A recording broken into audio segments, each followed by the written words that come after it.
What's up, friends? My name's Aaron Ciotti. Oh, the lights are off.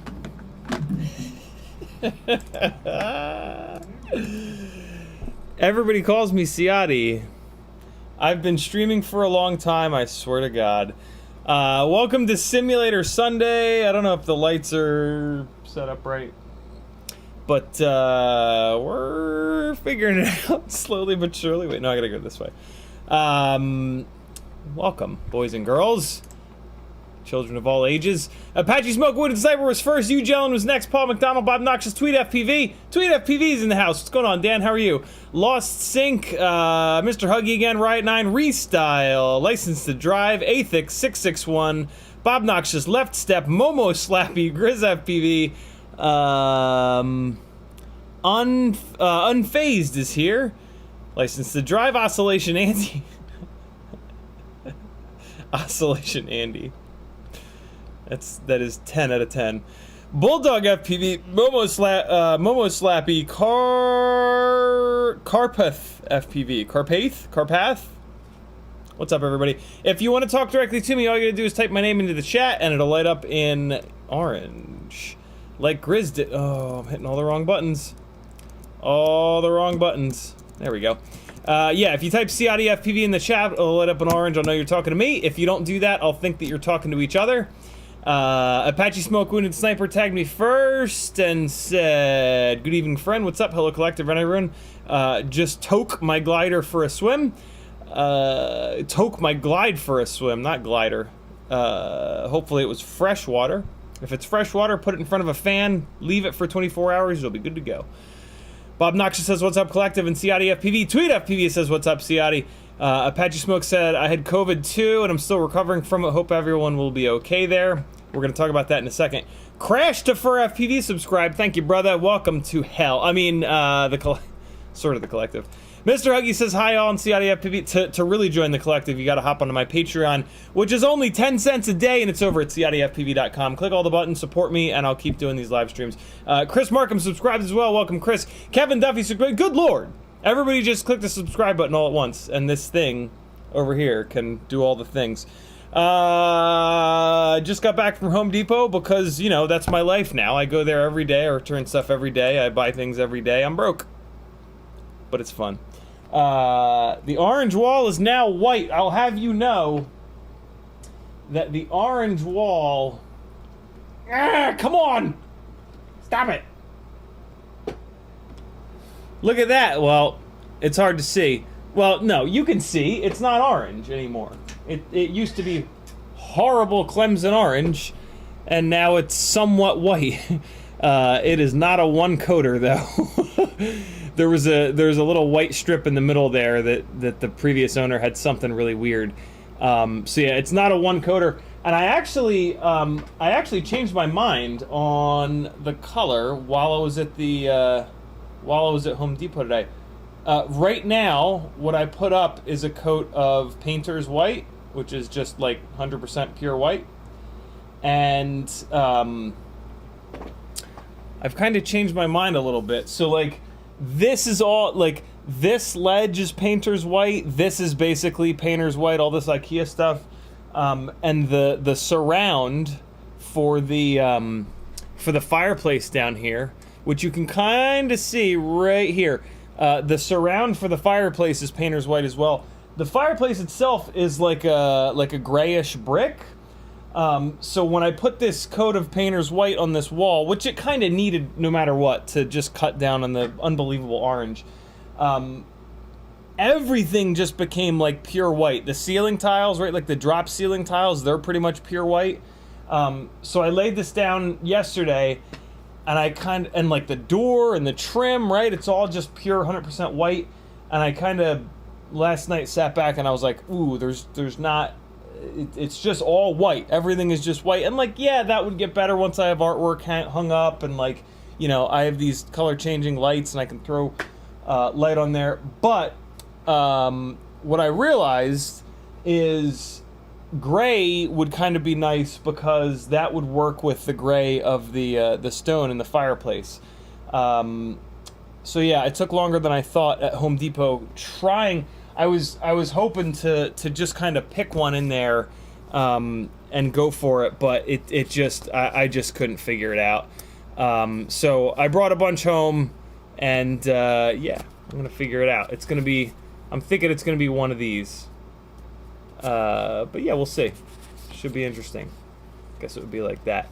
Yeah, I'm gonna pick whichever one of these kind of matches with the stone of the fireplace the best, and then that wall over there, and then that little chunk of wall will be gray. And then I have a feeling I'll just end up doing that for the rest of the room. Run the gray all the way down here, and run the gray down this wall. Although maybe not. There's a big fucking beam that supports the whole house that runs through this, and that's painted in white, and it kind of links up with the, yeah, I don't know. Well, I'll figure something out. But yeah, changed my mind on the paint thing. I was gonna just grab painter's white and just try to knock out the second coat of that before the stream, but instead I sat in front of the paint wall for a half an hour. And you know, that's life. That's my life now. But man, is it fun! It's so much work. I'm so sore. My back hurts. My arms hurt. Everything hurts. But it's worth it. Hit my Instagram. There's a link over on CiottiFPV.com if you want to track some of the progress. I've been putting stories up when I think of it. You can see me delete the Clemson orange on this wall if you hurry. I put a story up yesterday that'll go away at some point. So yeah, that's there's your installment of house info for the day. Everything is still covered in a layer of dust because I sanded that entire wall while the filter on the shop vac was clogged, and yeah, it's a little bit of a, it's like gritty in here. It's like I feel it in my fucking teeth, like shit in between my teeth, sand. But no, it's disgusting old orange drywall or paint and some drywall. We're gonna talk about COVID in a second. Let me get a little bit more out of this. Oh no, that ain't what I want. Where's the right dial? There's the right dial. That's a little bit better. A little bit more fill. Mr. Huggy says, hi all, in CiottiFPV, wanted to remind you to play the Office Park and Night Factory 2 on Velocidrone. We are going to hop into Velocidrone at some point here, and we're going to play the Office Park and Night Factory 2. Mr. Huggy, remind me again once I get into Velocidrone, because I'm about to talk about COVID and all kinds of other shit, and I'll forget. GrizzFPV says, CiottiFPV the gangly. Adventure FPV says, hey there. Steve E says, aloha from SLC. Salt Lake City? What's up, Steve? How are you? Ed K says, good work on the paint so far, man. Thank you, dude. I'm learning. I'm learning a lot. And, yeah, it's fun. Good stuff to learn. Fractalize FPV says, go with agreeable gray. Is that really a color? I would not doubt it. Unfazed super chatted $10.88. Thank you so much, Unfazed. It's beautiful people like yourself that allow me to keep on doing this all day, every day. Not all day, every day. Most days. Most days I'm thinking about FPV stuff, thinking about stuff to do on these live streams, working on stuff to show you, testing, flying, putting together flight footage, and yeah. It's the super chats and people clicking the affiliate links and jumping onto Patreon and clicking the like button and subscribing and hanging out that allow me to do that. So thank you very much, Unfazed. Very cool of you. Vice versa, FPV says, do you know if the DJI goggle root can be undone? I do not. The root hack happened right on top of Maggie and I moving. So, and yeah, this has just been like all encompassing. So I'm a little bit behind on, the DJI root stuff, but I bet you somebody in chat knows. Chat! Anybody know if the DJI goggle root hack can be undone? Bob Knox just says, you got a little back pain. Yeah, the back pain is from bending over 7,000 times, painting, sanding, doing all the things. But in a second, we're going to talk about where more back pain might be coming from in the next week or so. Zach Lothamer says, what's up? And I'm caught up on chat. Sage is 16, Felix is 11. They both went back to school here in Georgia last week, and Sage got COVID. So, it's in the goddamn house. And, Yeah, I'm horrified. I don't... The plan was to get health insurance this year, but it's been a little bit slow on gigs for me, so I haven't quite been able to afford it. I will be able to afford it soon.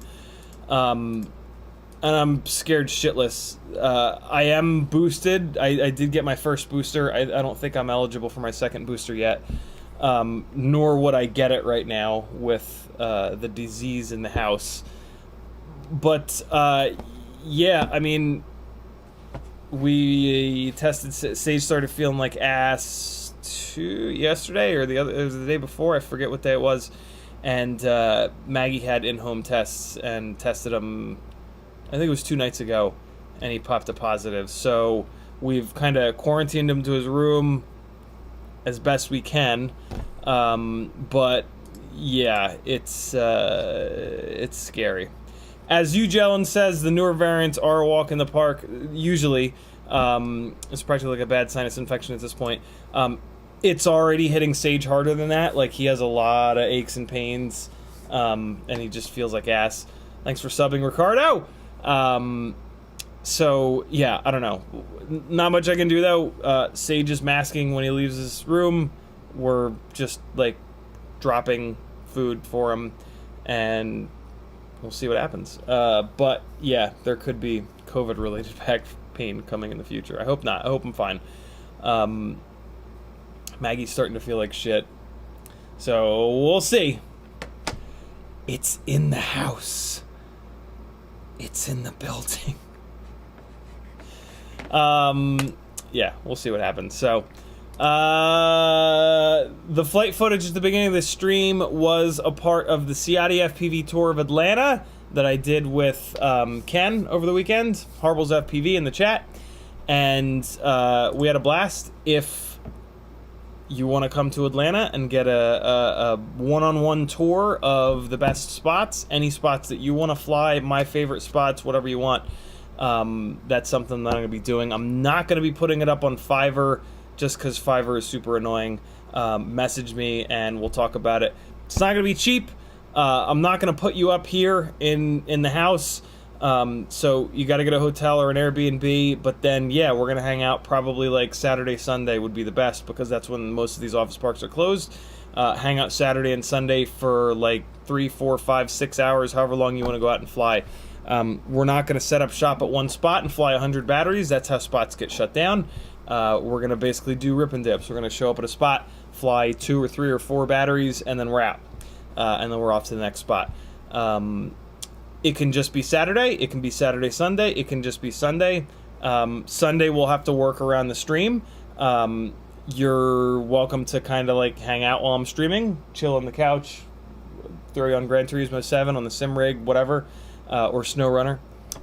So yeah, that's something I'm going to be doing. Like I said, it's not going to be cheap.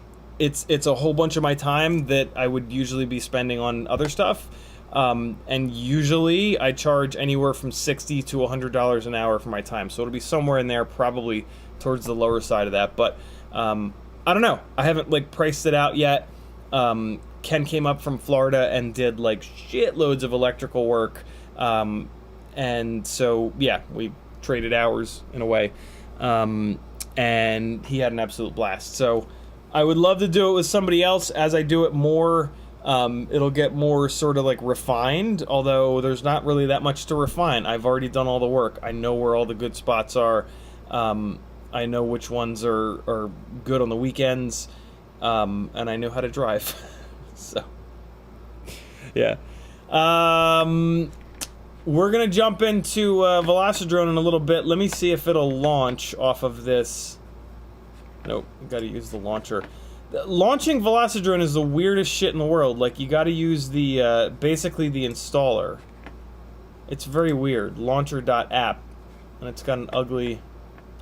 I mean, I guess I could put launcher.app in my applications. Let's see if it works from in there. Applications. Well, let me also try to rename it, because I don't necessarily want it named. Oh, for fuck's sake. It does work from applications, so that's good. Let's see if I can come in here and rename it. Let's see if it'll work after it's renamed. I can't imagine that it wouldn't, but what the hell do I know? Launcher.app, we're gonna name that Velocidrone.app. And I can also hopefully change the logo. Options, show and finder. We're gonna grab this. You guys can watch me. You guys can watch what I'm doing, that's fine. We're gonna do get info. We're gonna click on the icon, open Apple Copy, click on this one, open Apple Paste. Look at that. Cool, so now I think that I can pull Velocidrone down into the dock. Oh, it's not picking up the, Hey, there it goes. Oh, cool. All right, good to go. So that is loading up. Let me plug in the. Wait, is it plugged in? Nope. Hold on. Let me plug in the mini USB cord for my transmitter. Hang on 1 second, friends. Why is it going this way? What's happening here? What? Who wired this way? I do have a second USB hub. I just haven't had a minute to hook it up. But I will. Alright, we're going to plug this guy in here. And then all is going to be right with the world. There we go. Once I get the... oh, God. Once I get those walls over there done, I will schnarfle the Garthon. I will do the things and the places that I need to do to get this. Well, the first thing I'm going to do is wipe down every single surface in this entire place because everything is covered in dust and it's just driving me insane. Oh God, why? But then after I do that, I'm gonna. Oh God. I'm going to get things a little bit more settled here on this desk. It's still just a complete shit show. What I'm probably going to do is actually pull the entire desk apart. Not take the desk apart, but take everything off the desk. Wipe the desk down. Wipe all the stuff that was on the desk down, and then put it all back together. And then I can figure out what the hell I'm doing with lights, and God knows what else. So yeah, that's coming. Stay tuned for that. I just noticed that this camera is absurdly sideways right now. No. Come on, man. All right, we're gonna work on the glide a little bit. If we run out of things to do in the simulator, let's power up this. What's the other thing? Edge TX. Let's power up this Edge TX transmitter. Or not. What's it doing? Why does it say Open TX if it's on Edge TX? Do they not have their own thingy? Maybe it's not. Maybe that's why I couldn't tell a difference between this and Open TX last week, because maybe this is still on Open TX. I don't think so though. Alright, Velocidrone is up. What are those two? Office Park and Night Factory 2. Alright, so I'm going to make a multiplayer room. You guys can feel free to join in. And it's going to be in the America region, and it's going to be called CiottiFPV. CiottiFPV dash... No. Live stream. CiottiFPV live stream, that's what it's going to be called. And we're going to host session, and we're going to change to... What was it again? Apartment Bando. It was Industrial Wasteland. What was it called again? Office Park and Night Factory 2. Office Park. I don't have Office Park, I just have Office. I'm assuming that's the one. So we're gonna go to Office and select scenery. And let's go full screen. We want monitor mic. What? I don't want to. No. What? This ain't gonna work. Oh my god, I'm in an office building. This is a nightmare. This is a nightmare. How many 5-inch rigs can you get inside of an office building? Oh god. Oh boy. Oh boy, I hit the monitors. What's this over here? Oh god. Oh, I'm in the hallway. Oh boy, don't go full throttle in the office. Oh! We're going full throttle in the office, friends. Here we go. Wow, this is creepy. Oh! We can do some things. Oh god, we can crash into desks. Imagine doing this in the middle of the workday. Oh, you fucking kill everyone. Okay, we're good. We're good. Everything's fine. This is fine. We can fly 5-inch rigs. Oh, we're gonna go into our boss's office. Oh god, we smashed his window. Oh no! What other offices we got here? Oh god. Wait, hold on. Here, you guys can watch me go full throttle. Who that is? What's up, Felix? What are you doing? What? Look at that shirt. Ooh, you getting it done? Is it? Oh, we got a gate here. Oh, that's amazing. Oh my god, that's super cool. I love it. Good job. Felix made the coolest mask ever. We went to Hobby Lobby and got some things yesterday. It was super fun. They're a cosplayer in the making. Alright, this is just absurd. Okay, hold on. This is ridiculous. It must not be Office Park. It must be called something else. Bando, Basketball City, Coastal, Combat Canyon, Countryside, Dynamic Polyweather, Empty Polyworld, Empty Scene Day, Empty Scene Night, Future Hangar. You know, I might not have it. I haven't bought all of the expansion packs or whatever the hell they are. So... What was the other one? Was it Night Factory 2? Was that the other one that I was told to check out? Let's check out Night Factory 2. Look at that. Look at that. That's pretty cool.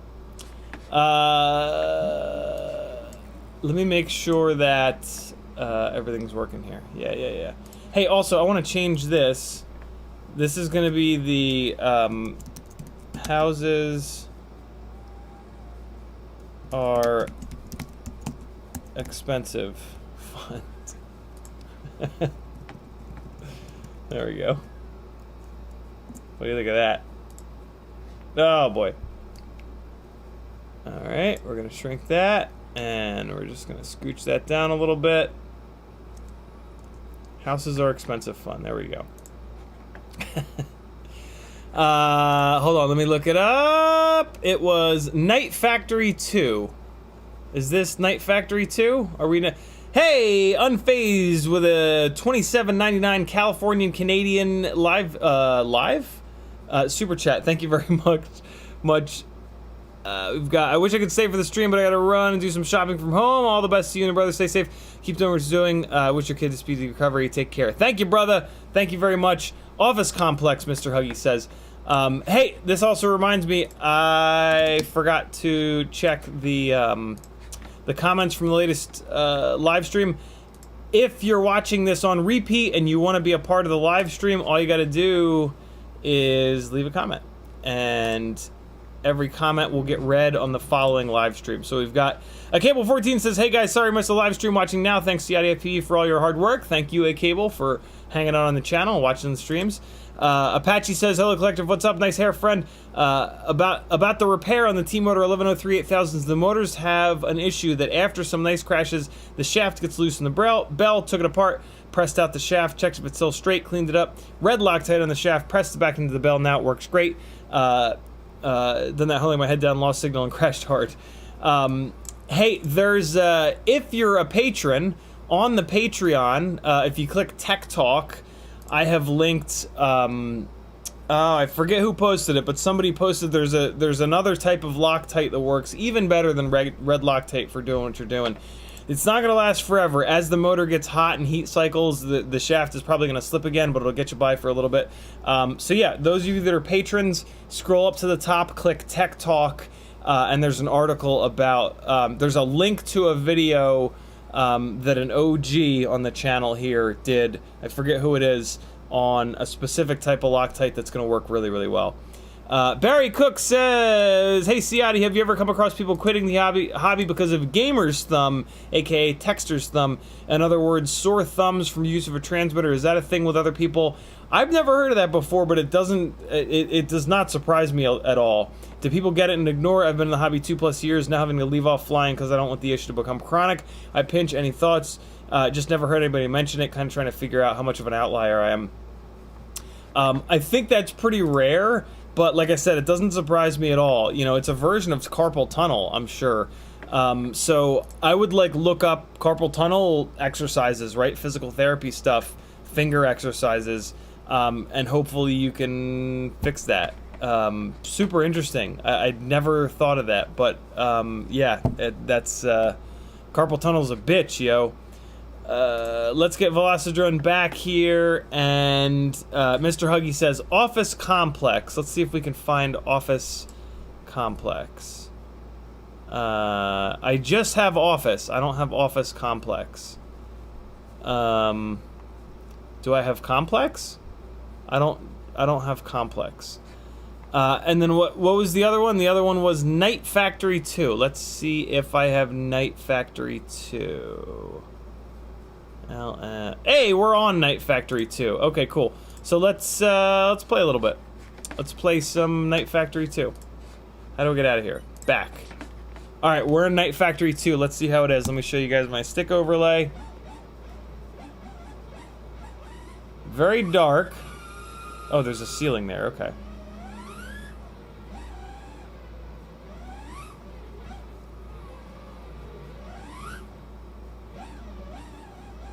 Oh my god, look at this. Jesus, this is a hell of a map. Dear Lord.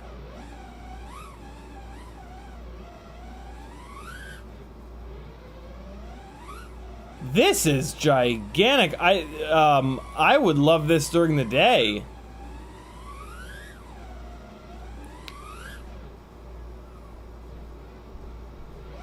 Wow, what a map. Holy cow. There is a lot going on in here. What's down here? Nothing? I can't see anything. I mean, I do have office lights not office, studio lights blasting me in the eyes.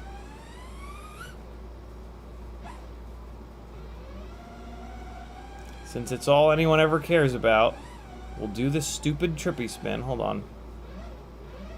I don't even remember how to do it now. There it is. There it is. Wow, it's weird. It feels weird on this rig. Hold on. We got it. We don't got it. There it is. Happy now?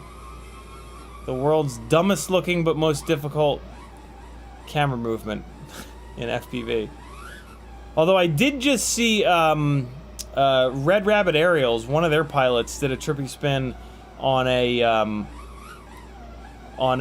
water tower. That the way that he did it actually looked really cool. Oh boy, this rig feels really weird. Am I not at where's the okay? So the camera angle is a little high. This should be better here. I need more softness. It's very stabby.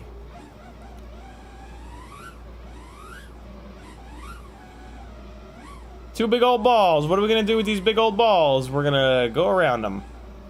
Figure eight them balls.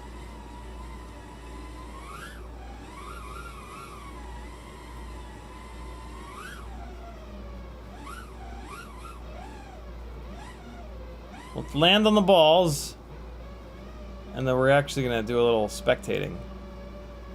Landing on the ball. We've landed on the ball. Let's see what Lost Sync is up to. Lost Sync is wailing around. Look at the wailing. Woo boy. Ooh, that's a lot. That's a lot. We're gonna go to Howie DeWitt. What's Howie doing? Howie's shooting a gate? He's doing a big old backflip. Oh, what? Okay, you can go below the balls. I see. I see. I see you, Howie. You're going below the balls. Everybody likes it when they go below the ball. Jesus. Oh, Howie crashed. That means we go to the next person. Fractalized FPV, what are you up to? Shooting some gates? Shooting mad gates. Look at this guy actually able to fly through gates. I wish I could do that. I'm the worst with gates. Jesus, what's the up tilt situation here, Fractal Eyes? Oh, he crashed. Vegas is... Whoa, my God, what is happening? Vegas's roll stick is broken, and he's just rolling left forever. Left rolls forever. His transmitter's broken. He's just gonna left roll until the dawn of time. I'm gonna throw up. Riot 9's in the house. What's he up to? Oh, he's dropping low. He's gonna go for that. Nope, I thought he was gonna go for that gate. He's gonna go for this gate. There he goes, doing the thing I can't do. Fly through effing gates. To the moon with him. A little bit of backflip action. Now he's going, oh, didn't drop down low enough. Alright, let's see what Riot 9 gets up to. What's he gonna do next? What's he gonna do next? Oh, he's going back through that gate. He's gonna get 2 in a row. I can't do that. Oh, to the moon with him. Ooh. Ooh, there he goes. Ooh, there's some other folks trying to smash him head on. And my hands are just constantly covered in dust. Oh, it's gross. Alright, Riot 9 refuses to crash, so I'm just gonna move on to the next. Finn flies! Finn FPV, I believe, is in the house. He's taking a break from editing. Oh man, Finn, I owe you some more footage, man. I'm sorry. I'm the worst. I'm so disorganized right now. I've been loving watching some of Finn's flying. I think he just smashed into something because it was too dark. That's what I'm good at on this map. Yeah, you guys need to subscribe to Finn FPV on Instagram, or I'm gonna bite your face. He's a great pilot. He's got the more cinematic style like I do, which to me, to my old ass, is just more watchable. Just getting down in this night something or other map. Ooh, dropping down low. Okay, okay. Man, how can you guys see anything? I can't see shit. Oh, because that helps a lot when I block the studio lights out. Oh, Finn almost getting hung up on them balls. He's down below the balls. He's in the grundle area. Oh, Christ. Ah, he crashed. All right. So that's what we'll do. We'll do some little rotations. Look, I hit one gate and now I can't hit the next one. Oh my God, smashing all the things. Hold on, let's get a little ambiance going. Let's get some music in here. We can, I pay for Epidemic Sound. God damn it, I'm gonna use it. Let me check chat too while I'm at it. Unfazed, thanks again for that super generous super chat, man. No One FPV says, hey mate. All right, here we go. We're gonna get some Satya Dream going on. And I'm just gonna let it play through the speakers so that I can hear it. And you guys will get a little bit of it. Actually, I'm gonna give you guys all the audio. I'm gonna give you guys all the audio. Here we go. Here we go.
I'm gonna leave the music on.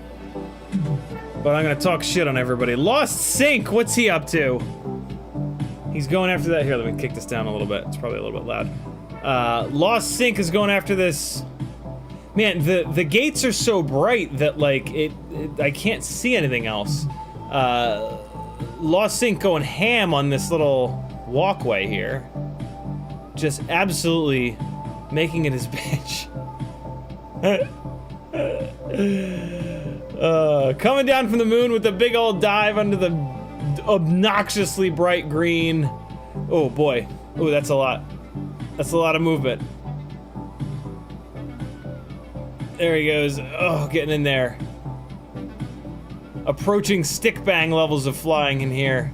Oh, I think he banged into that guardrail. That's okay. Quick recovery. Quick decision. Oh yeah, we're into stick bang territory. Ooh! Very close to the rooftop. Ooh, a little bump there. Indestructible quads in Velocidrone. Not indestructible. But they're pretty goddamn tough. Ooh, getting hung up under there, that's okay. Avoiding that fence. Really nice. Lost. Ooh! Oh boy! What was that? What's happening? Alright, we're gonna move the next. Oh god. Howie DeWitt is going after some gates. We're gonna give him that crash. It's all good. Howie. Oh, that was pretty. That was pretty. That flat yaw 180 in through there. Oh, Howie rubbing against the ground. We're gonna give him one more. Because he's really going for it. And he's not railing around so much that my head's hurting. Oh, he's just... I see what Howie's up to. He's really... He's just drilling that one trick. Very cool. Ooh, almost got through that gate. Inverted backwards, upside down, flipping the wrong way. Howie's getting after it. Do it again, Howie. Do it again. Oh, there he goes. Oh, he's going after that same little area. Let's see what Howie does here. Oh, if that was on purpose, it would have been sick, but I think that was by accident. Getting through that railing there. We're gonna give Howie one more. Come on, Howie, you got this. There he is. Nice high-speed power loop into... Oh, that was a nice little... whoa! Fractalize! Oh my god! Fractalize just entered the land of the Matrix. Where the hell is Fractalize? He seems to be down below in the Grundle village. How can you guys see anything? Alright, we're gonna give Fractalize one more. Here he goes. Here, oh, okay. There's a little, like, apartment building over there. Look at that. Man, I can't fly in there. I can't see anything. Oh, man. You guys are really good navigating around. I can't do that. I hang on to stick movements way too long to fly technically inside stuff like this. It's just not my deal. But I love those of you that can do it. I'm very jealous. Fractalize is going for it. He's going back towards the apartment building. Ooh, how the hell did you get out of that, bro? Oh my god. Oh my god. Alright, it's just black for me. I don't know if it's just coming through in black on the live stream. We got Vegas. Ooh, Vegas is cradling them balls. Look at him go. Just really getting on that sack. Jesus Christ. Nice clean orbits. And these are left-handed orbits. Are they the more difficult ones? Vegas, do a right-hand orbit. Let's see how you do that with that.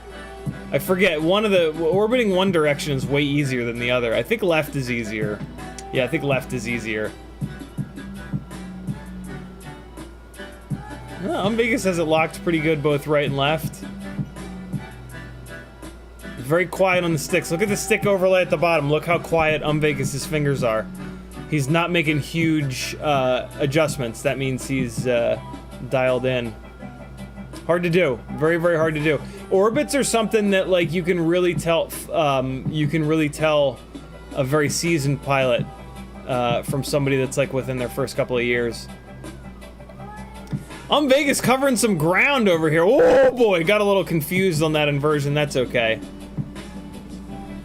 Alright, move on to the next. Finn FPV, let's see what he's got. Just scraping that light. This is a little dark. We're gonna change up the map to something a little bit lighter after this. after we go through a full rotation of everybody that's flying. Oh, Finn dropping down in between them balls. Catching a little bit of ball on the right front arm. That's alright. Jesus. I was such a child. Nice, Finn. Oh, there it is. Getting it in through there. Oh, boy. That was a big movement. Oh, he crashed it out. He crashed it. McConnell Studios is in the house, and he's stuck. I grabbed him at the perfectly wrong time. What's the keystroke for reset? There's a button to reset. Matt's stuck. Matt McConnell is stuck. There it is. All right, it let him out. It let him out. Here he goes. Ooh, there's some lag going on. Matt's on dial-up. He spent all his money supporting me. He didn't have enough money for Google Fiber. There he goes. Oh, he's got a custom reset point. Very cool. It's just all black. I think he just jumped out. Mr. Huggy is in here. Oh, Mr. Huggy is inside this dark-ass apartment building. Just navigating around, trying not to crash. That's what I'd be doing in there. Get out of there, Huggy. Get out of there and start ripping balls, as the cool kids say. You gotta be cool to say that, though. I'm not allowed to say that. I'm nowhere near cool enough. You gotta be like 7,000. You gotta have like 7,000 cool points to say ripping balls. You gotta be the coolest person on Earth to be able to say that. That's the deal. Gotta be really, really cool to say that. That's how it works. Ooh, go and pitch forward, Mr. Huggy with the bravery. Alright, here you go. He's back outside. Let's see what he's got for us. Let's see what Huggy has for us. Oh, that big old inversion. Catching the light pole just a little bit. Get some, Huggy. Here he goes. Here he goes. What is this that just came on Epidemic Sounds? I don't hate it. Oh, yeah. Dropping in between them containers. What's this? Yo, this map is just too dark. Mr. Huggy's just in the dark. Alright, we're gonna switch this map up to something that, that's a little bit lighter. What's this, what's Bando? Let's try Bando. Maybe it's cool. Maybe it's cool. Sorry to everyone that was enjoying that map. Oh, this is this one. No, let's switch to a different one. Let's go. Let's go. Like, I'm tempted to do the ones that couldn't play on the old computer, but none of them were all that great. Underground car park is eh. Sports hall, eh. Polyworld office, karting track. Let's go to Industrial Wasteland. That's a winner for sure. All right, let's spend some time here in the most industrial of wastelands. This is an old school favorite of mine.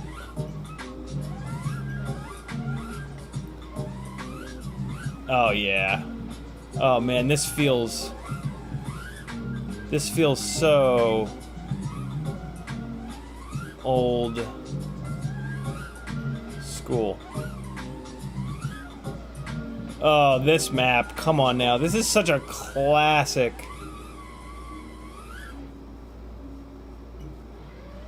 All right, let me give you guys a little bit of Epidemic Sounds.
Where the hell did everybody go? This is weird. Why am I all alone?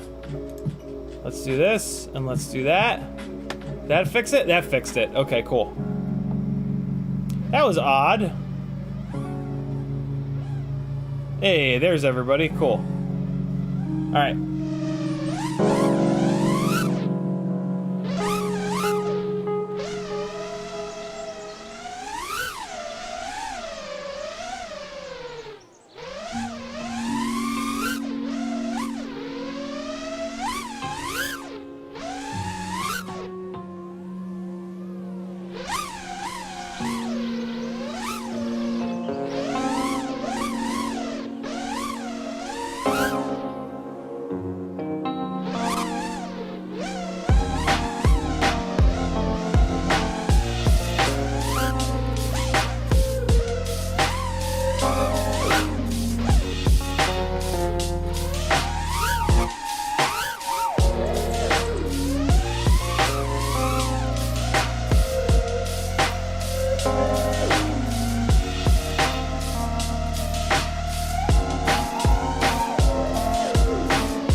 was just getting into it a little bit there. Oh, god damn. Howie DeWitt is just banging out some fucking inverted yaw spins.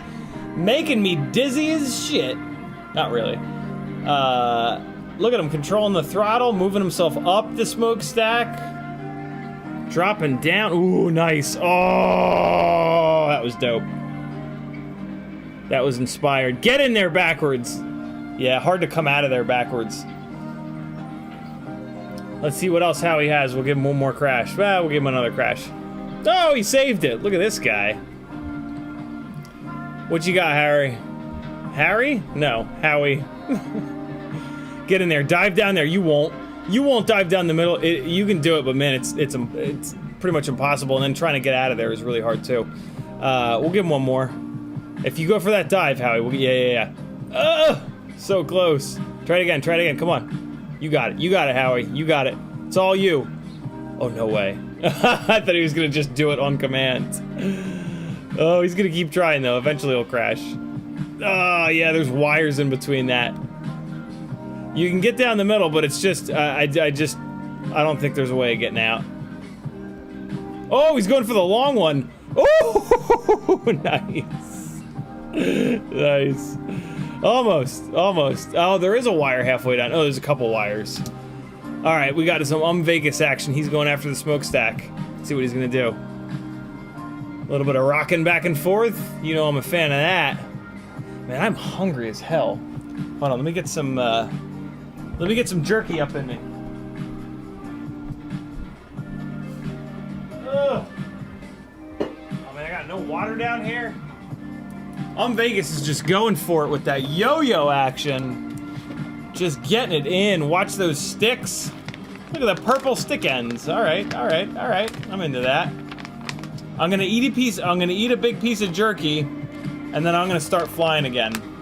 And then I'm gonna spectate you guys again. Because I can't talk and eat. Here we go. I'm gonna hop off of Vegas and I'm gonna fly for a minute while I chew on this jerky. Oh, nom, nom, nom.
Alright, I'm done chewing. I'm done chewing. Alright, where'd we leave off? We left off at... I think it was Mr. Huggy. Wrapping around, looking at that little walking bridge. We lost our epidemic sounds. That's okay. We'll just talk. We'll just talk, friends. Actually, while I'm doing this, let me make sure chat's not getting completely out of hand. Let's do this. We're going to put this up like this. And... how does that work? Is it just adding more field of view? That's interesting. Cable 14 with a $5 super chat. He says, flying my whoop in a new place. Congratulations, brother. Very, very cool. What else we got going on here? Alright, hold on. Let me get caught up in chat here. You guys can watch Mr. Huggy for another couple seconds. June Loco's in the house. Dan636 says, it should say Edge TX on screen if the update was successful. I don't know if the update was successful then, because it definitely said OpenTX. Ugelin says the... oh, no, we got that. Alright, cool. So we're caught up there. No one FPV says, hey, mate. Alright, we're going to move on to Lost Sync. Lost Sync, go for it. Speaking of, Lost Sync tagged me and said, hit the plus button down there by the rainbow like 15 times. Oh, God, what just happened? We're gonna go over to Riot 9. Why did this... get out of full screen. There we go. There we go. What's the plus button gonna do? What's the minus button do? I don't know what they do. They don't seem to do anything. Jonathan Lewis says, where do you place your VTX antenna on your quad? A better question is, how do you mount it? There are these brilliant little TPU mounts on Thingiverse by Rotorius. Riot 9's going for that dive. Yeah, by Rotorius. Let me... why does it... why? Stop it. Stop doing that. If you head on over to Thingiverse... oh, come on, really? If you head on over to Thingiverse, let me sign in real quick. Hang on. Remember me. Hopefully that's the right login and password. Okay, yep, there it is. Monitor mic. So, my collections. This is just how I save stuff in here. All right. Where is it at here? So this is my... so I run UFL antennas directly to the VTX to save weight. It saves you about 10 grams. And if you do that, this, in my opinion, is the best possible mount. Zoot Axie UFL mount. I think this is the one. Yep, this is the one. This is how I mount all of my antennas on all of my rigs. Jonathan Lewis, there you go. Have at it, my friend. And in case you guys are wondering, I don't know if this link will actually work, but these are all the things that I've, like, favorited in here. Some of them are FPV, some of them are life. There you go. If you want to check that out. I don't know why you would, but you can now. Oh, God, excuse me. What else we got going on in the chat here? Let's put Riot 9 up there. There we go.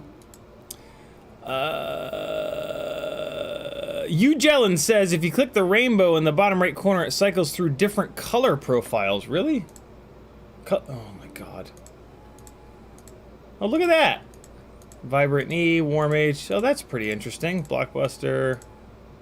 Different LUTs. Oh, that's so funny. Oh my God. Oh my God, there's a shitload of them. I just want to get back to the normal one. Stock one. There we go. Cool. What do the pluses and minuses do? They don't seem to do anything. Riot 9 is really going for it. I love it. You'll love to see it. We're going to give Riot 9 one more crash, and then we're going to switch to whoever's next. Espander says hello. What's up, brother? There's a Cables super chat. Thanks again, homie. Lost Sync says brightness. Oh, the plus and minus are brightness. Oh, they are, aren't they? Oh, for Christ's sakes. Oh, yeah, look at that. Man, is that subtle. But yeah, that is brightness. Ah, very cool. Very, very cool. Move it back here, open it up. All right, now we're gonna move on to the next. We got PJ Denard is in the house. He's doing a little bit of ripping here. Let's watch him for a couple of minutes. CiottiFPV says, I'm bringing back an old toothpick pod. Oh, that's pretty fun. Is it from Thingiverse? Is that what made you think about it? All right, cool. We're caught up on chat. Let's give PJ Denard his shot to wow us. Ooh, boy, that just personally, I'm old. That's what's that called? Where you look backwards and spin around, and it makes my head feel like it's gonna explode. I don't know. I'm not a trick guy, but whatever that is, it makes my head hurt. But that's okay because I know you pilots like it. PJ Denard is just going for it. Look at this guy. Oh, shooting for that little tiny, ridiculously small Rubik's Cube. That's it. Thank you, Jory. Athix says, yes, it's the Sailfly pod. Very cool. PJ Denard just tossing himself over, looking for that extremely tight little power line gap. I see you going for that, PJ. There's the Rubik's Cube action. The most Rubik's of cubes. What is that shit all over the ground there in that part of the map? It's very weird. It's like little stones. It's very confusing. Oh, he's going for that dive. The impossible dive. The kind of impossible dive. I'm sure as soon as I say it's the impossible dive, somebody will do it right away. The big old power loop with a little reverse at the end of it. Ooh. Ooh, yeah. That's the move right there. That's the move. Yeah, what are those dots on the ground? They look so weird. Oh, PJ going inside the building, or it's just my my shit freezing or whatever. Just doing work over in this small section. I like to. You love to see it, do you not? Got to use each little section before you move on to the next. You got to use it and abuse it. The big power loop going over the power lines. Oh! Oh, he's going for the hanger. Diving into that hanger. Oh, nice. Nice. Leaving it. Leaving the sticks where they are and flying with the throttle. That's my kind of thing. That's my kind of deal. Going for that walking bridge. Going down through the floor. You guys saw it here first. PJ is into the nether realm. Probably not in his game, but in mine. Spending some time out in the grass. Pretending like he's flying in real life, because sometimes... Oh, very cool. Nice little correction to get inside that dive. That was awesome. Little wall ride action. Shoot that tight building gap. Ooh, the even tighter scaffolding gap. The tight building gap is there on the left. It's on the left between those two. Yeah, right there. Left. There's too much of a delay. Here we go. Here we go. I can feel it. PJ's about to do something cool. I can feel it. Oh, he's going for that power line gap again. I can feel it's coming. It's coming. Oh, here it is. Nope. Almost. If you get into it from a Matty flip like that, I'm going to scream and end the stream forever. PJ Denard doing a great job of not crashing. That reverse wall ride all day. Almost shooting that little yellow gap. Oh man, almost did that power line gap on the way up. Oh, he tried. We're gonna move on to... why you gotta do it to me? Oh, it's my turn again. Although actually, hold on. Let's see what time it is. It keeps going into full screen mode.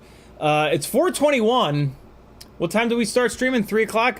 Alright, we're gonna leave this room up. I'm gonna leave this room up, and we're gonna crank on this glide for a little bit. Thanks for joining the room, guys. I hope you enjoyed being watched and assaulted verbally on the stream. I'm just gonna leave that thing up, kill this transmitter, and yeah. Hey, shirt of the day is one of the last FPVCrate shirts. I don't know why I'm showing it to you, because you can't get it. But, you know, some people like to keep track of what shirts I'm wearing. We're gonna hop over here to the bench and do just a little bit of work on this glide to kind of get it back together, and this will give you guys a chance in chat to actually ask some questions. Alright. Hey, let's figure out what the deal is with this thing. I wanna see what the hell. Why can you pick the type of LiPo? Here, let me grab a battery, and we're gonna try to figure out this little capacity controller. What the hell that means? Let's see what we got here. Oh, go figure. This battery is covered in dust. I wonder why. All right, so let's see what happens when I plug this guy in.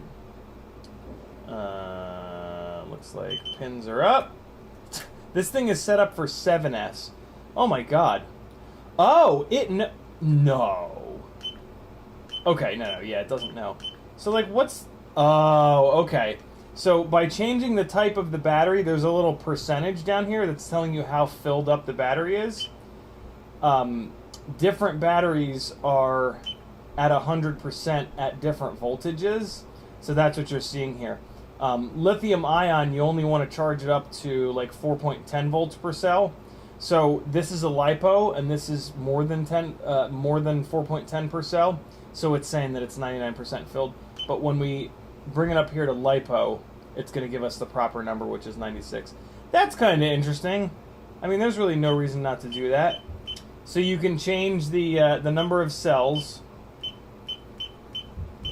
for kind of like the same reason, I think. And then there's a mode button. Oh my god, look at all this. So there's a mode button. There's total voltage, max and min. What the hell's that mean? Just max, min. I don't know what the deal is with that. That's confusing me. But this thing is interesting. It reads out like quick. It reads out right away, and it gives you the total. Can I get the individual? So yeah, so here's the individual cell voltage. Oh, I see. Okay, I see. So this gives me my total voltage, but then I can cycle. The first cell is at 416. Second cell is at 414.4. Well, 414.4. Boom, boom, boom. So you can go through each individual cell. That's pretty slick. This is okay. This thing's pretty cool. I'm down with this.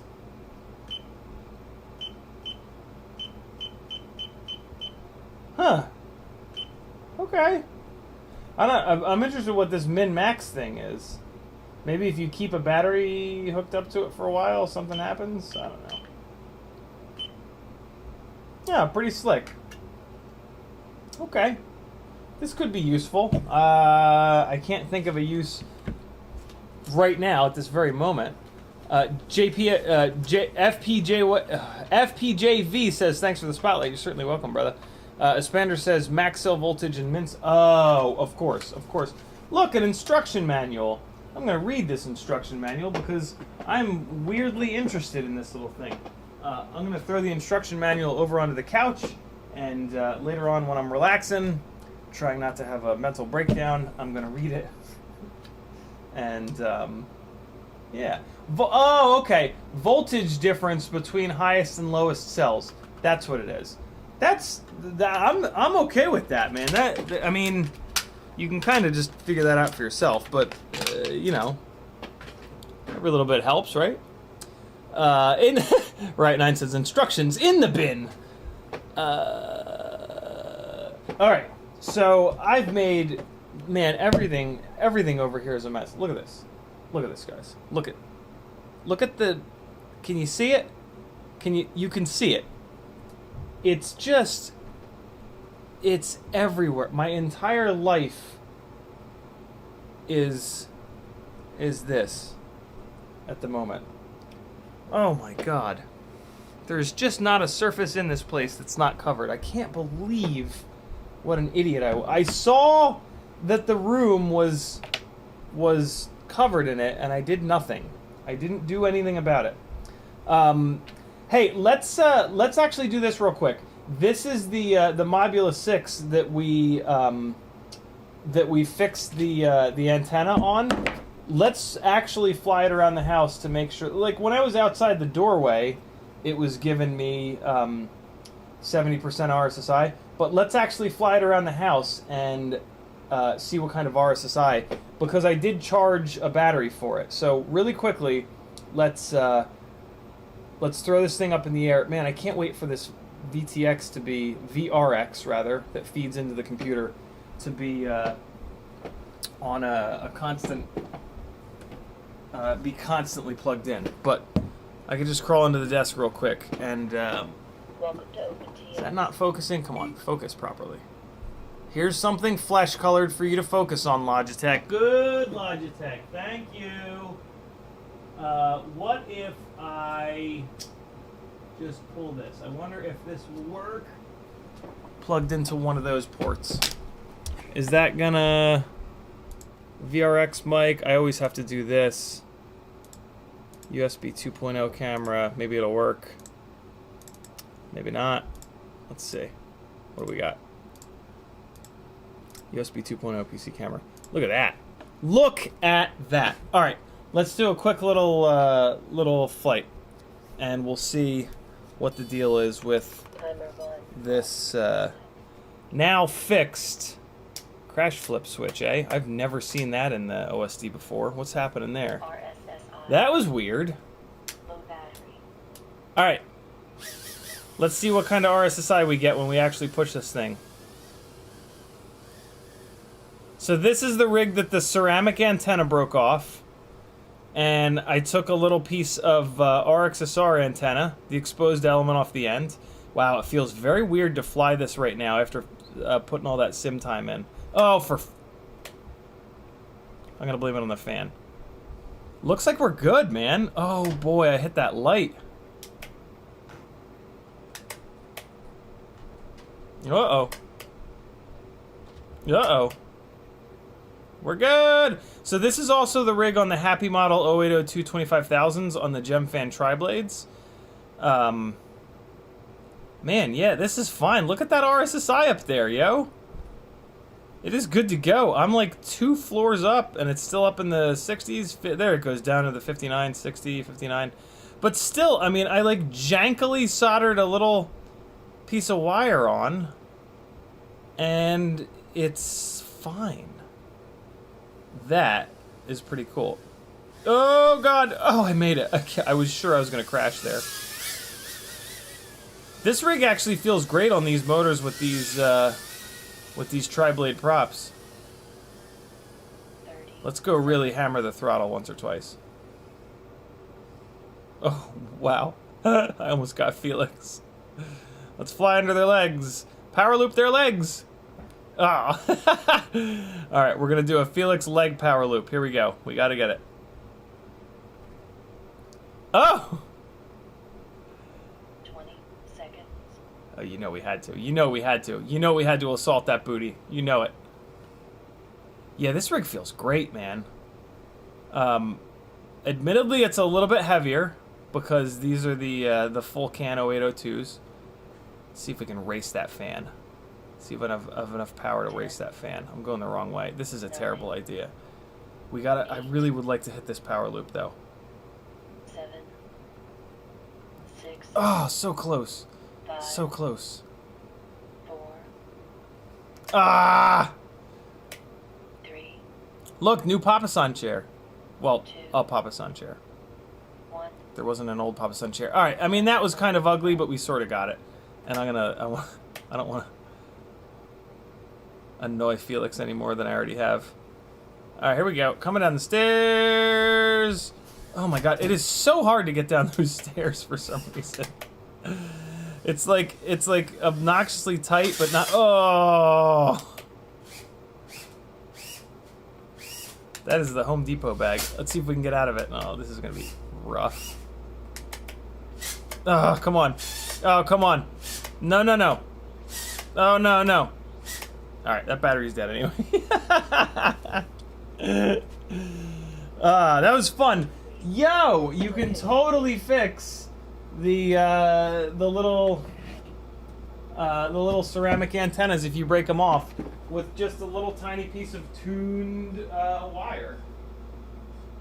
That is pretty awesome. So yeah, we're back up to 2 fully functional Express ELRS jib jabs. What can I show you guys? What can I show you guys? There's the I don't know. There are things. There's some other things. There's some other things. All right. Happy now? Showed you some things. Man, that is pretty awesome. I'm absolutely in love with that. Let me unplug this VRX because it gets really hot. All right, so we're good. Yeah, that's fantastic. I'm digging that for sure. So double Mobula 6 action. Whoop Wednesday next week. Well, I guess this week. It's Sunday, right? This coming Whoop Wednesday, Mobula 6 ELRS with full can 0802 25,000s Happy Bottom motors versus the other one with 0702s 0702 30,000s on bi-blades. And these 0802s are on the Gemfan tri-blades. I'm pretty sure I know what the deal is going to be, but let's test it and find out. What's interesting is the 0702 30,000 rig. I think that's going to be the one that I really like, just because it's lighter. The props are lighter, the motors are lighter. But you know, we were talking about like throw and momentum on the last Whoop Wednesday, and so like the 75 rigs are way too much. They're way too heavy in my opinion. But these 65 rigs, this 0802 setup, it might be like the best mix. It's only a little bit heavier, right? The 75 millimeter rigs end up being like 3, 4, 5, 6, 7 grams heavier, and that's just way too much for hard indoor flying. Maybe this little guy will be just enough, though. I'm super interested to find out. Back to the bench. Back to work. Let me put these batteries over here, though, so that they're a little bit closer to where they belong. And yeah, let's yes disassemble Johnny 5 with everything covered in horrible dust. So this motor is totally fine. I can just kick this motor off of the broken arm and plop it on a new arm, and we'll be good to go. So let's start working on that. Bob Noxious says, you got that dust all over. Elmo Hawk says, hey, just got here. The back wall is getting fill. Fill? It's getting fill? What do you mean fill? Is that young person slang that I don't know about? It's getting fill. Steve E says, just installed the TrueRC Nano and the lock mechanism is exposed. Any way to lock it? Photo in DM. I actually take that little locking. I assume you're talking about that silver locking piece. I actually take that off. I have not really found them. It's a great idea. I love that thing in theory, but in practice, like, it's always a little bit too big, and like, I don't know. I always shrink wrap the UFL down, so I never really have an issue with it popping off. So yeah, I actually have somewhere here. Yeah, I have a bunch of those little locking guys. I love the theory behind them, but in practice, I don't find them to be actually useful. But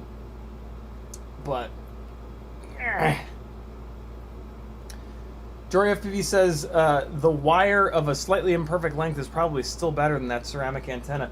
You know, that's an interesting test we can do on Wednesday as well, if you guys remind me, because I'll definitely forget. We'll fly around both of those rigs and we'll take a look at what the RSSI is, and we can compare a little piece of antenna wire versus the ceramic. That's pretty cool.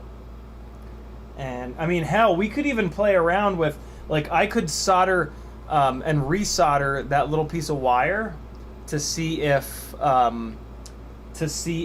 we can get that wire just the right length, because I don't know if the little bit of the wire that's at the solder joint, like, counts, basically. I don't know if I need to have, yeah, I assume that it's the length of the wire starting where the solder joint ends and out.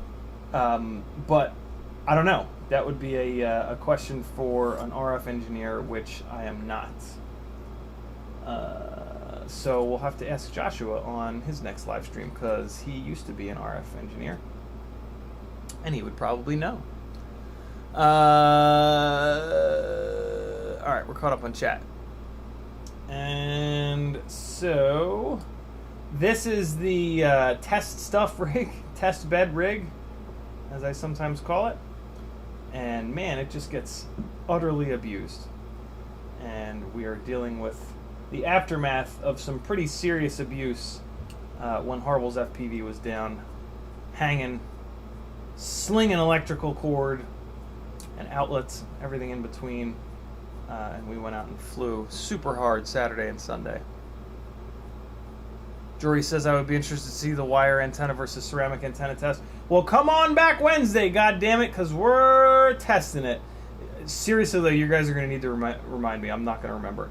I'm going to be all psyched up on, hey, let's see which one flies better. Dirt, dirt, dirt, dirt, dirt, dirt. Although, if at any point I remember, I can just go back and rewatch the live stream and look at the RSSI values as I fly around the house. So, all right, so we got that arm off, and you know, FPV Cycle's been sold out forever. I might not have a replacement arm, although I think I have one of the Pyrodrone arms. Man, I guess I'll just start wiping stuff off one thing at a time. This is just great. Look at it. Look at that. Would you just look at it? Look at the coverage of shit all over. What kind of an idiot sands an entire wall? You know, there was like powder pouring out the sides of the sander too. And I remember looking at it being like, is that normal? Man, I really fucked up this this GoPro mount. Like it's really wrecked. So what is it? This bell. This is the bell from the rear arm, and this bell is destroyed. So I'm gonna put it over here on the shopping cart full of blown up motor bells.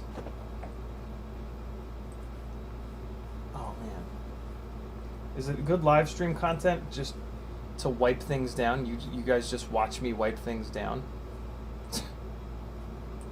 Fucking hell. Wow. This is crazy. It really, I'm surprised at how, no I'm not. I was about to say I'm surprised at how much it bothers me. No I'm not. For the record, this is where an arm should break. In here close to the base, and yeah, because that's where the there's more and more sort of like lever arm torque as you get in closer. What you don't want to see is the arm breaking out here. You want the arm to break in here, and the arm should be tapered a little bit. There's a very slight taper on this arm, and yeah, this is where like 90% of the glide arms break, and that's what you want. You want it to break in by the body. This is where it's getting the most leverage when this thing takes force in the upward or downward direction. So yeah, that's really cool to see glide arms break in that same spot all the time. Alright, I just hit my head on the thing. Got a couple of sessions here hanging out. So I've got the Pyrodrone arm sitting right here, actually. What I want to check is the thickness of this arm compared to the other front arm. I have glide arms from like the last 2 or 3 years of this frame existing, and when arms are cut from different manufacturers, they'll be very slightly different thicknesses. And when you've got arms that are interlocking like this, you really want to try to make sure that that both arms are the exact same thickness. So I mean, I can just kind of slide this in and it'll kind of show me what the deal is here. Let's see. I should be able to see if that sandwich plate is kind of like poking up. No, this is good to go. Yeah, that's fitting in there really nice. There's not like a little gap on either side of that. If you really want to be crazy about it, you can take your little 5X loop here and just take a really close look at the bottom of the two arms. Yeah, so the Pyrodrone arm is ever so slightly thicker. Just the tiniest little bit thicker. But it's close enough where it should be completely fine. So we're just going to put some screws back in it and put it through some more abuse. 2 for this. So on my glides, I run button head on the inside here because it takes a little bit less abuse and it doesn't loosen up as often. The outer arm bolts, though, I use socket headed because they take a ton more abuse and they do looson up more often.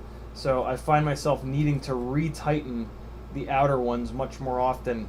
And if you retighten one of these button head 2mm jobs over and over and over again, eventually you're going to strip it out. Whereas these socket headed guys, you can retighten these a million times and they're good to go. A better solution is to run Loctite, which I do, but I just take these rigs apart a lot. So yeah, I break a lot of arms. I pull the rigs apart very often. And it helps to not have to change hardware every so often. I mean, the real thing is I just hate when hardware strips because then you waste a bunch of time extracting it. So yeah, use some socket-headed screws on the outside here. They add a little bit of extra weight, but it's well worth it in my opinion. So now we're just going to drop this motor down in this arm since it's completely fine. And I'm actually going to... Wow, that crash killed 2 motors. What the hell? Oh my god. How did that crash kill this motor, motor 3, and motor 2? That's a fucking accomplishment right there. Oh my god. That's crazy. Maybe these Axis motors aren't all that tough. That's, I'm kind of shocked by that, if I'm really honest. These motors seem to be pretty tough, but man, that's 2 motors in one hit. I don't know if I've certainly never killed opposing motors like that. Tuner Taxi says, how do you connect your radio to the computer? Just one of the USB mini plugs that plugs into the bottom of the TX16, QX16. Nothing special. All right, so let's throw. Wait, yeah. So we got these guys that go on the outside. Hold on. These are kind of weird arm protectors, and they have like a conical surface to them. So I use these conical-headed screws, which work really, really well. Kind of an odd setup, but works for me. The other thing I'll be honest, the other thing I'm worried about is that this Pyrodrone arm being like manufactured somewhere differently is going to have a slightly different, like, basically vibration profile, I guess you could say. So we'll see if this rig all of a sudden starts acting up. That could be a part of the problem, but it should be okay. It's the same dimensions, it's the same thickness, should be completely fine. Tuner Taxi thought I did it wirelessly. Nah, old school. Just plug in the cable. You can't, I mean, there is a way to hook up, like, if you have an extra flight controller and an extra receiver, you can, like, hook that up to your computer, and then you can do it wirelessly, but I don't know. I'm old school. I just be hooking up cables. And then we're going to throw one of these guys on the inside in the front, and this arm will be good to go. This corner, I should say, will be good to go. But then we are going to remove motor number 2 and see what the hell happened to it. And that's what we're going to do right now, kicking on the soldering iron. Might as well pull off this GoPro mount too, because it's pretty much ruined. It is, man, I have melted this one back together a lot though, so I'm not really mad at it for ripping like this. I hit this building really hard. Like, it was almost as if I did it on purpose. So yeah, I messaged Brian at Brain 3D. I said, yo, I need a couple more glide mounts. I think now's the time for me to try the side load with the little tongue on top. Can you make me that? And I think I just saw a reply from him today, like, yo, I missed your message, sorry. I can totally do that. So I'll be trying out some different GoPro mounts here soon, which will be very fun. These that I've been using forever are made by Brent over at BMC 3D. And I love them. I love that they're front mount. I love how much protection they give the session.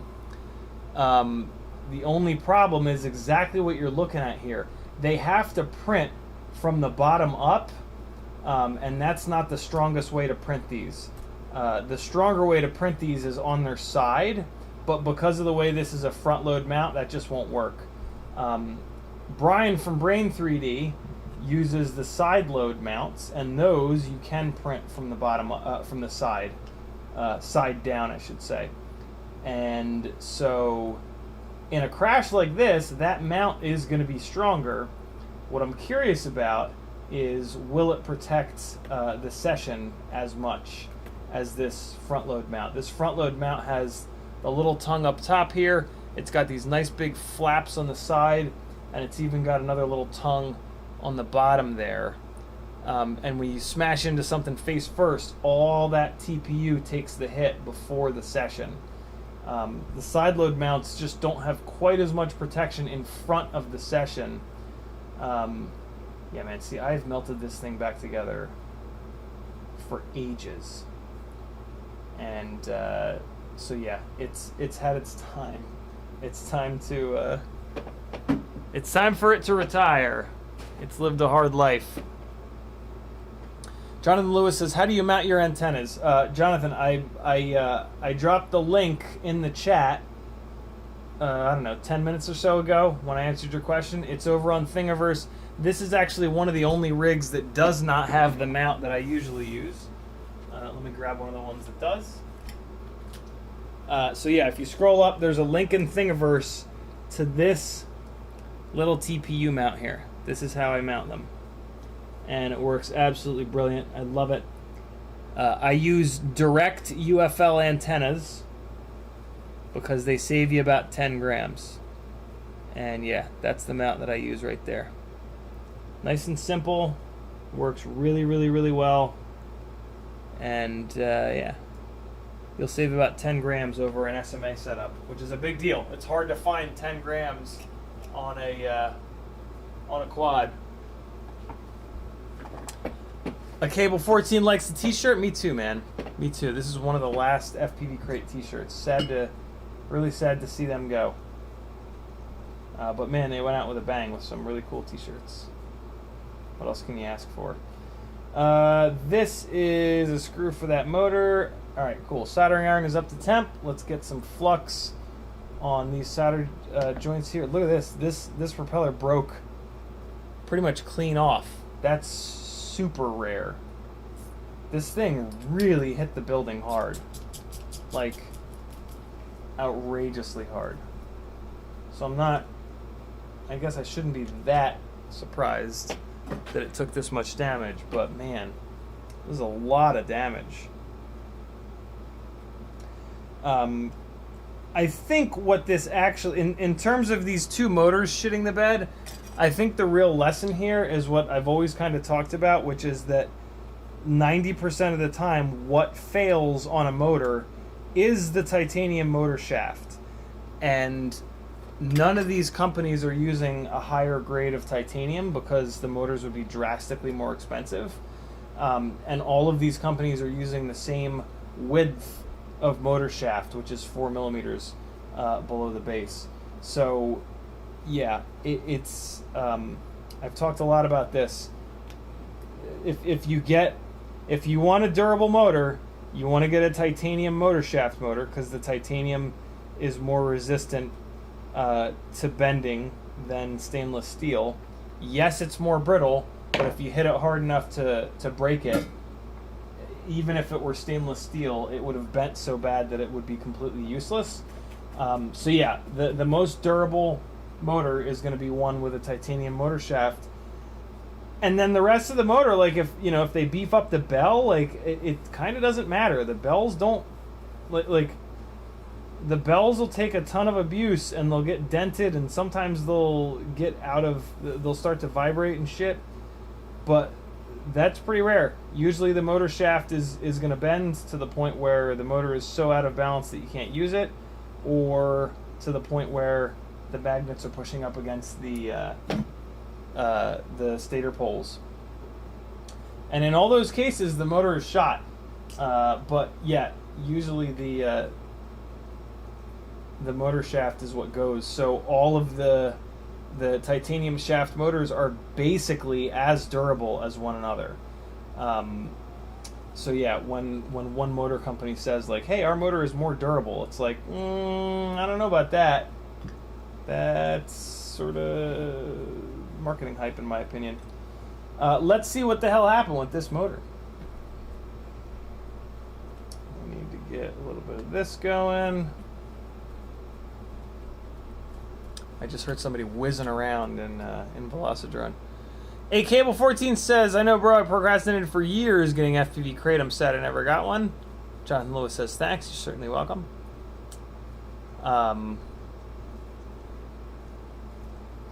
Yeah, man, times are changing. I mean, it's FPV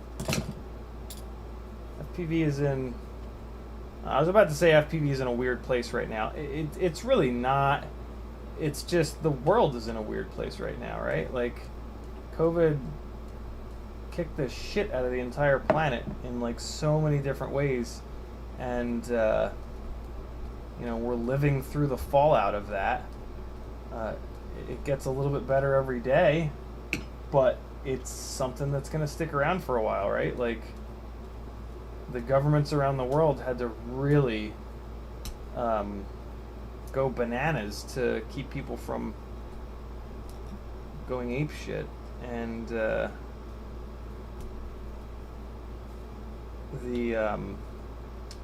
supply chain just took a beating.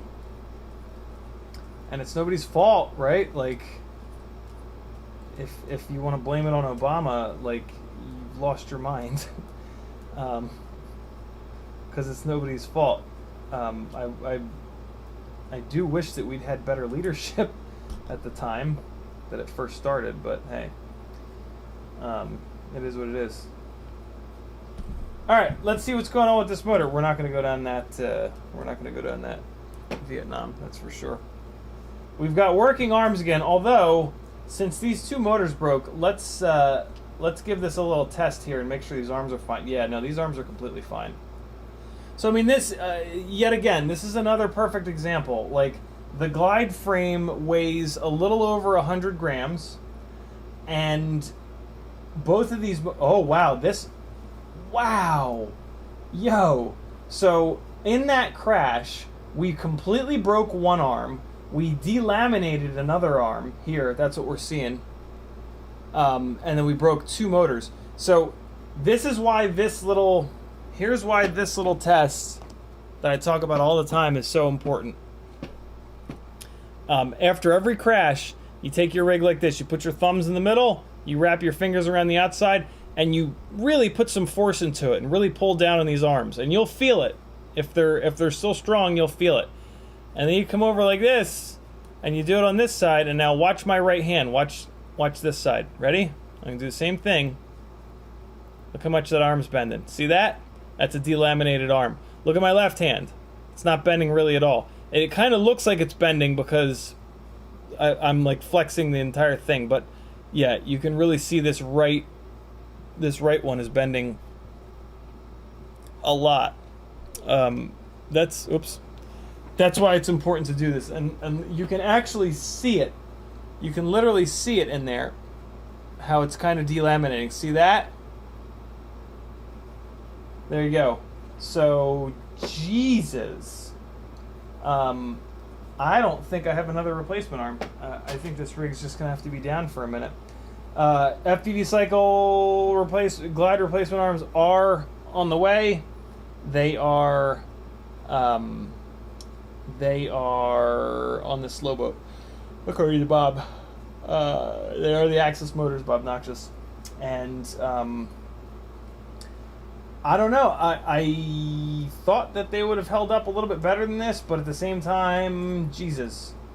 To break an arm, delaminate another, and to kill two of these motors, that's just a big crash. I mean, we've got like white paint on the side of the bell from the side of the building. So yeah, it went in there pretty hard. So I don't know. I have a bunch more of these motors. I'll be replacing them, and then I'll beat the hell out of this rig some more to try to figure out if they're any more durable than the T-Motor F40 Pro 4s. What I don't like about these Axis motors is they're a lot heavier than the T-Motors. And so far, it's not looking like they crash that much better. But it's way too early to tell. Way too early to tell. So the O-ring is in better shape here. Let's see if we can learn a little bit. Axis does this interesting little thing where they cup the stator. Come on, you've got all the contrast in the world, Logitech. Focus, you fuck. Please? Please!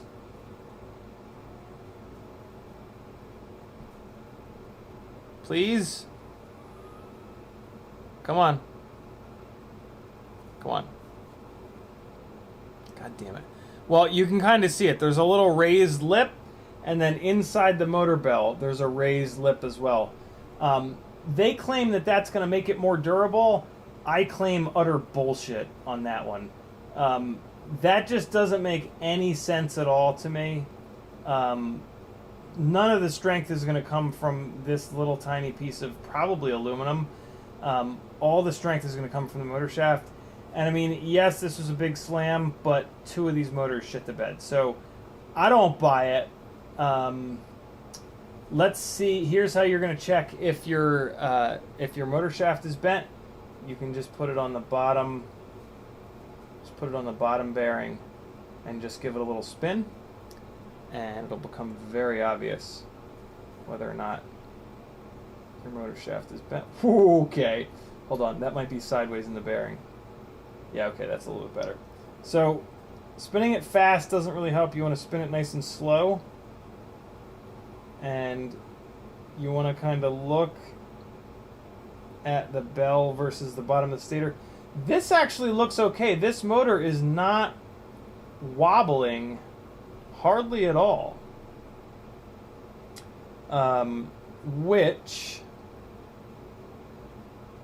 So this little lip setup that they've got going on kind of scares me, in that if the tolerances are really tight, it's just going to mean that the bell rubs on the stator. This motor shaft is really like not bent. Let's put this back together and see if it magically is okay versus it being magically delicious. It's a whole different thing.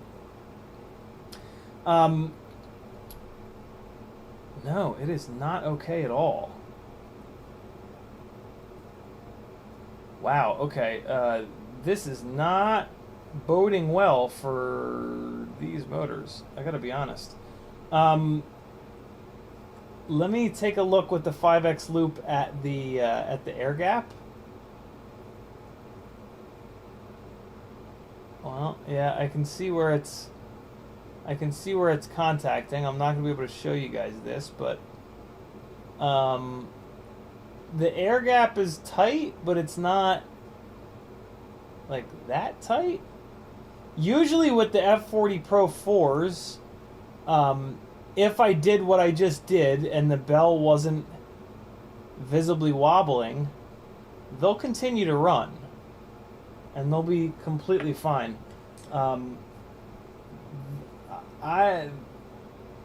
This is not great.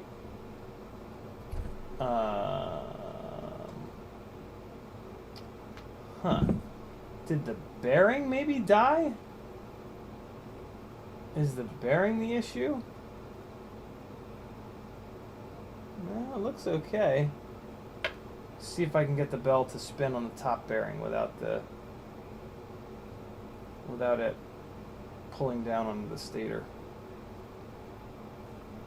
Man, the tolerances between the motor shafts and these bearings is really tight on these motors. It's really hard to get. There we go. Alright, so let's see if I can spin. Yeah, so the top bearing is... So you can feel it. If you do this and spin it, you can feel how worked the bearing is. And it just like vibrates when you spin it. The easy test is to flip the motor over and put the bell on the bottom and then spin it. The bottom bearing doesn't take any of the load. When this thing is put together and the top of the motor takes a sideways hit, right? It puts all that load into the top bearing. The bottom bearing just like angles, but the top bearing gets like pushed sideways. So the top bearings will almost always get ruined and the bottom bearings are totally fine. So if you want to see how jacked up your bearing is, and you don't have an extra motor, you're fine. Just put the bell on the bottom.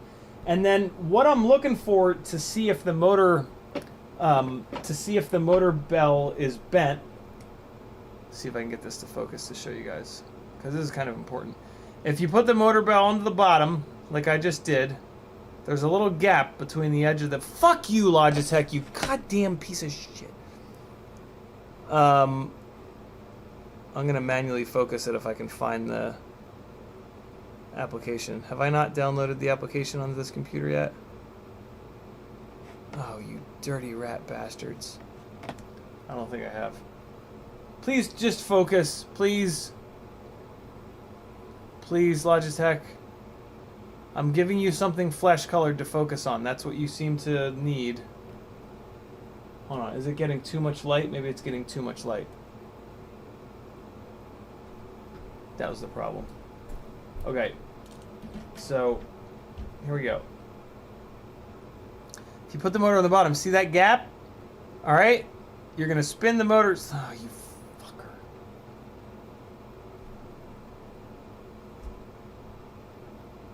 Okay. You're going to spin the motor, and you're going to look for that gap to change. And if the bell is bent, it's going to wobble, and that gap is going to change. But as you can see here, it's not. See how it's that gap is not changing. Here, let me grab the other bell that was very obviously bent, and you'll see the difference. All right, so this is the one that did take a hard enough hit to bend, and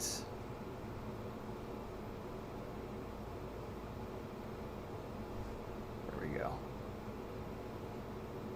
All right, ready? See it? See that gap? I mean, this is like obvious as hell, but sometimes it's not this obvious, and yeah, you just look for that little gap, spin it nice and slow, and you look for that little gap between the stator base and the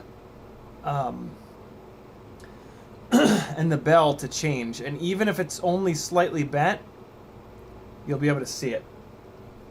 But this bell here is not doing that. It's not wobbling, which is pretty weird. Like, that kind of means that the stator is what broke, but that doesn't make any goddamn sense. So, gotta be honest, I'm not totally sure what's going on here. I mean, I guess maybe the bell could have ovaled, but man, do I doubt that.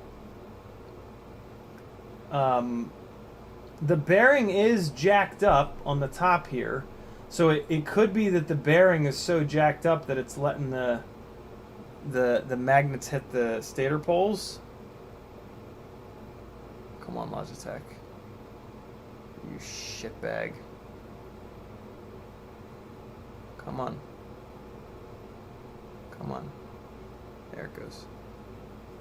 Yeah, there it goes. This is wild. I mean, it's wobbling right now because I can't get it to go into the fucking bit. Man, they really... I don't know why they use such tight tolerances between the motor shaft and the bearing. Yeah, no, I mean, there's this one point where it just rubs like hell on the stator. Ooh, let's try this. Let me grab the stator from the other motor. And, which I think is it still on the quad? No. What did I do with it? So this is the stator that we just pulled. Where's the other stator? I didn't throw it away, did I? I did throw it away. I did throw it away because I was saying, like, hey, I got a bunch of extra of these, and this took a really big hit. Here it is. All right. So this is the last thing we're going to do. Oh, God, it's past 5 o'clock already. All right, cool. So cool. This is the other stator. Let's see if it works on here. Nope. Wow, it's even worse on here. Nope, nope, it's the same on here.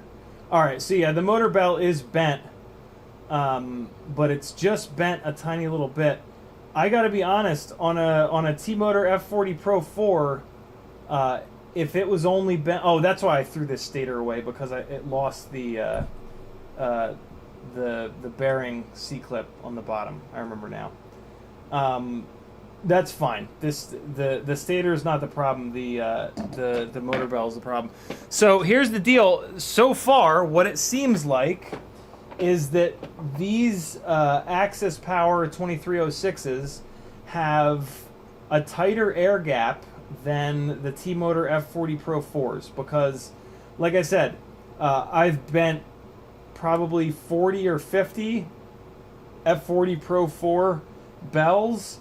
And if I do this little trick where I put the bell on the bottom bearing like this and I spin it, if it spun as cleanly as this one, I'd put it back on the motor and we'd be fine. Man, I cannot see any wobble. That is kind of crazy. But if you put a motor on the stator and it won't spin, like, it's shot. So yeah, there's some motor troubleshooting tech for you guys. I know we didn't do a lot on this glide repair, but welcome to CiottiFPV. Get used to it. Ed K says, check the magnets in the bell. Maybe one is loose or something.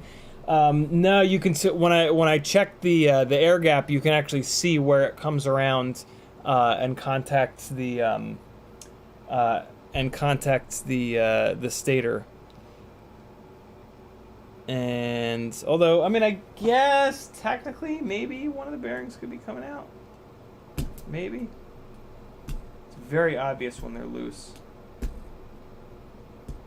I mean, I guess it could have just popped up off the wall of the motor, but we're looking okay. Very, very weird. Very, very strange failure. I'll poke around with it a little bit more and see if I can figure it out, because I'm kind of intrigued at the moment. I'm not just gonna start stabbing stuff in here. Well, what I can do is just put it back on here, and then I'll be able to see where it is that it hits the stator. Yeah, so it's right here. Yeah, I'll take a closer look, but I think that they've just got their tolerances set a little bit too tight. But I could totally be wrong. Thanks for hanging out, friends.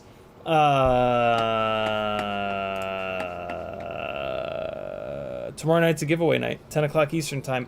If you want to get in on 3 out of the 4 giveaways tomorrow night, you got to join my Patreon. Head on over to CiottiFPV.com. There's a link to Patreon.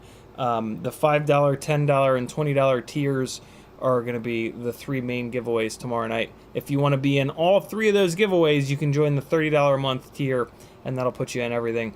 CiottiFPV supporting online gambling addiction since 2020. Love you guys. Be good.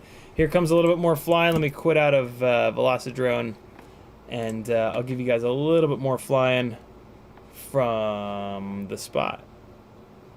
Okay, hold on. Enduro 1, DCIM, GoPro, and this is the, we'll go to the half pipe spot here. I showed you this with a micro, now I'm going to show it to you with a 5-inch rig. This will be fun.